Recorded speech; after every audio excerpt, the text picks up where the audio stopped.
So here's a question from the community. It's one of the top voted questions. Do you think it's a possibility that there may be actual negative entities outside ourselves that influence us, causing us to fall into emotional flashbacks, rumination, depression, anxiety, etc.? I've been studying the work of Jerry Marzinski, who has found that the voices psychotic patients hear are not just hallucinations, which is, how did he find that? Did he hear them?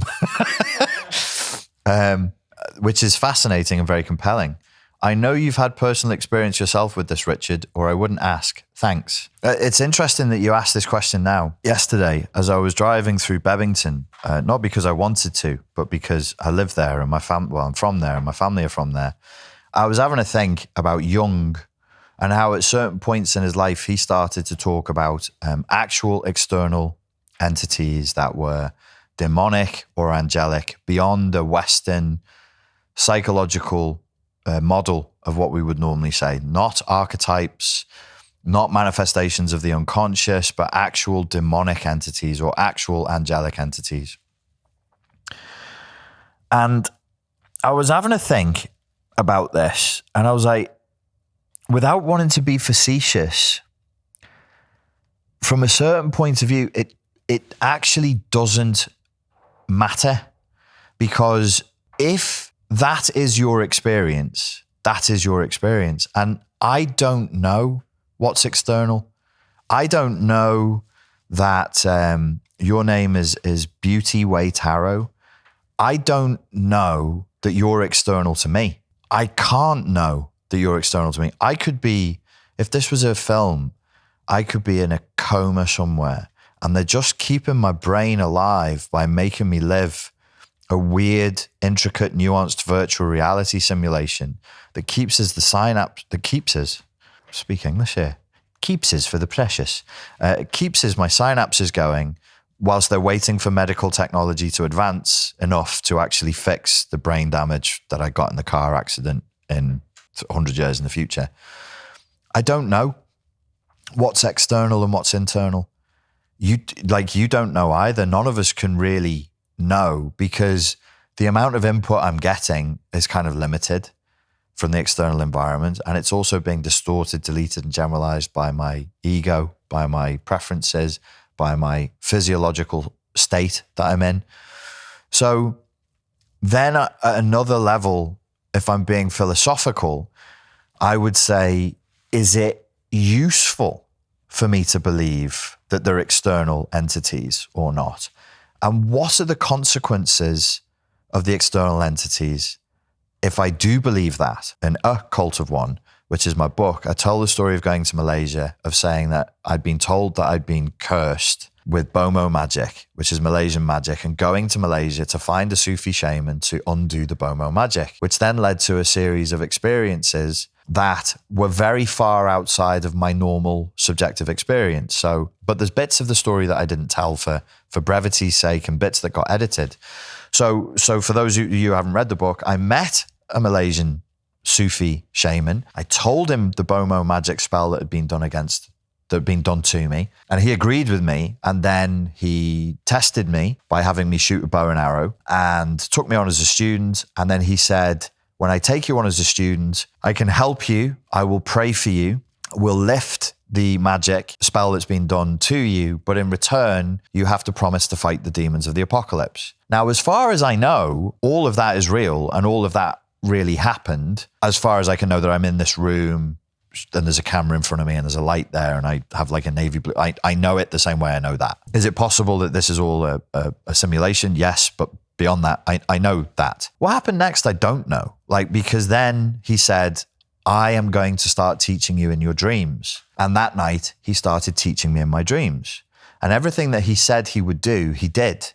And the dreams were not just dreams. These were like ultra vivid visions of me passing an initiation process, of being tested, and then of being sent on various missions to fight the demons of the apocalypse through the 7 heavens. So it was somewhere between Christian law and Islamic law, because in Islam there aren't demons, but there could be jinn who are evil jinn, but there are 7 heavens. So what happened was which part of the story is internal and which part of the story is external? Which part of the story is verifiable, objective reality, and which is like, maybe I was just like a middle-aged man going through a psychotic break and I met somebody who was like part shaman but part psychologist who knew that I needed a narrative for recovery and he just gave me one because that's what he does when he heals people. Okay, fine. Add to that story though. Years before, I did Silat, which is a Malaysian martial arts style, under an instructor whose name is Chris Parker. And he was only allowed to achieve a certain degree of proficiency within Silat under his Malaysian instructor because he's a devout Christian. And if he wouldn't recite the Shahada and revert to Islam, then they couldn't take him any further in his Silat training. So I trained under Chris a number of times, not many times, maybe like 5 or 6 times, but those 5 or 6 times had a profound impact on how I did martial arts and on how I taught martial arts. One day, after many years of knowing him, after a decade of knowing him, I was in a conversation with him in his garage where he teaches people. And I said, how did your teacher teach you? And he said, my teacher in Malaysia, when I went to Malaysia, never physically taught me any of these movements. And I was like, what, mate? And he said, no, he only taught me in my dreams. He only showed me the physical movements in my dreams. Again, I don't know what's external and internal here because Chris could have been telling me a story. This happened before I went to Malaysia, by the way. So the idea of being taught things in your dreams is not on my sphere of reality. Did that actually happen? Was he only taught in his dreams? I don't know. Did I have that conversation with him? I have a memory of having that conversation with him and of him saying that to me that is as certain as like the clothes I'm wearing now and the color of the couch that I'm on and anything else. Another little story from Malaysia, and I'll wrap these together. One of my best friends from childhood is Muslim, and he moved to Malaysia and he married a Malay girl, Malay Muslim girl. And I lived, before they were married, I lived with them in an apartment for 1 month back in 2010. And at that time, he was living by a big graveyard, one of the biggest graveyards in Kuala Lumpur. And his wife-to-be had it in her head that the graveyard was haunted and that there were evil jinn in the house that were coming into her bedroom. And she was telling me this, and I said, okay, so you believe in evil jinn? Yes. You believe in evil jinn as a Muslim? Yes. What did you do about the evil jinn? Did you pray to God? Did you pray to, because they have the same archangels in Islam. Did you pray to Gabriel? Did you pray to Michael for protection? Because you could pray to Michael if you believe in the bad stuff. And she was like, no. I was like, did you pray to God? No. Did you pray to Archangel Michael? No.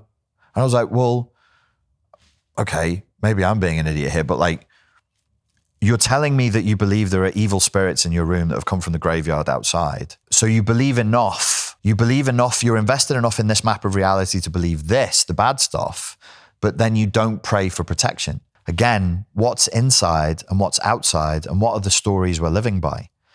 These questions interest me more. Now, if you're to ask me, is there evil in the world? I would say, obviously there is. Is there a battle between good and evil? Yes. Is it a spiritual battle? Yes, it is a spiritual battle. It's a psychological, emotional, and spiritual battle. Yes. Is it external? Everybody knows what jihad is. And people think like jihad is a war that's being waged against the West. Jihad is actually every individual engages in jihad, which is an internal war against internal evil. So what is internal and what is external? Our battle against evil, is it in the world or is it inside of ourselves? Can we fight evil in the world and not fight evil in ourselves? So if you say, I want to fight evil jinn or I want to fight demons, okay, where? Out there. And within you, what? What will you do then? These are the questions that really interest me. Is evil infectious? Yes. Do people seem to archetypally access the same type of evil at the same time, as though there was some sort of like a demonic possession or a jinn, an evil jinn possession that's outside of our modern Western psychological definitions? I would say, yes, they seem to. Do I spend an awful lot of time worrying about demons? No. Do I spend an awful lot of time worrying about evil jinn? No, I don't. I sort of feel like, well, if I make that a part of my reality, I'm going to live in a reality where I'm susceptible to enemies that I can't punch in the face. And I don't want to be susceptible to an enemy that I couldn't choke out, because I would be helpless. For a period of my life, when I was reading tarot cards, interestingly enough, I did believe in that. And I did believe that there were demons, and I spoke with them, and I tried in certain places to exorcise them from people and from houses. And I had horrible, terrifying visions of really evil concepts from quote unquote demonic entities, where I'd say, you can't do anything, you're just a demon. You can't do anything, you're just in a spiritual plane. And they would say, yeah, we can. We can make you have accidents. We can cause you to crash your car. Or if we really want to, we can make you very sick. We can enter your body and create illness. And I was like, wow, that is a horrifying idea. What a horrible notion. What a horrible narrative. And I started getting terrible nightmares, and I'd get night terrors, and I'd get sleep paralysis, and I would see horrifying visions. And I was like, I don't want to live in this reality anymore. I do believe in some spiritual concepts, but I don't talk demons. I don't talk evil jinn. I don't invite that into my world. I'll talk form. I'll talk material. I'll talk formlessness. I'll talk good and evil. And I just stay in the side of good as much as I can, as based on my conceptualization of good. And I live with the assumption that because I am good and I represent goodness, imperfect goodness, I am to a degree protected. And in my world, in my reality, I don't have to worry about demons. I don't have to worry about jinn. Because if there is good, and if there is goodness, and if there is a God, then that's infinitely more powerful than the pettiness and the hatred of anything that we could describe as being a jinn or a demon, because these things archetypally have always represented darkness in the human spirit. You have 7 planets, and there's 7 demons for the 7 planets, and they'll represent like the 7 deadly sins. So here's lust, that's pettiness. Here's rage, that's pettiness, that's ego. Here's envy, it's pure pettiness and narcissism.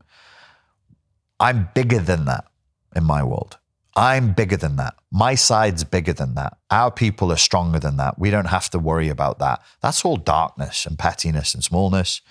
We're in the light. We're representations of Sol Invictus. You don't have to worry about that stuff. So do I believe that there's something like that going on? I've seen evidence that maybe there is, but I stay good. I represent goodness. I try and manifest goodness in the world. And I just assume, therefore, I'm protected. Maybe I'm wrong. I don't know. It could be a stupid presupposition.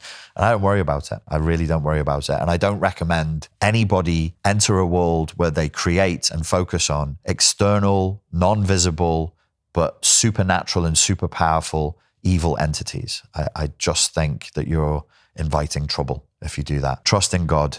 Tether your camel. Ladies and gentlemen, thank you very much for your time and for your attention. And I look forward to speaking to you next time, inshallah. Okay, folks, the new course, Unplug from the Matrix of Narcissistic Abuse, is out now.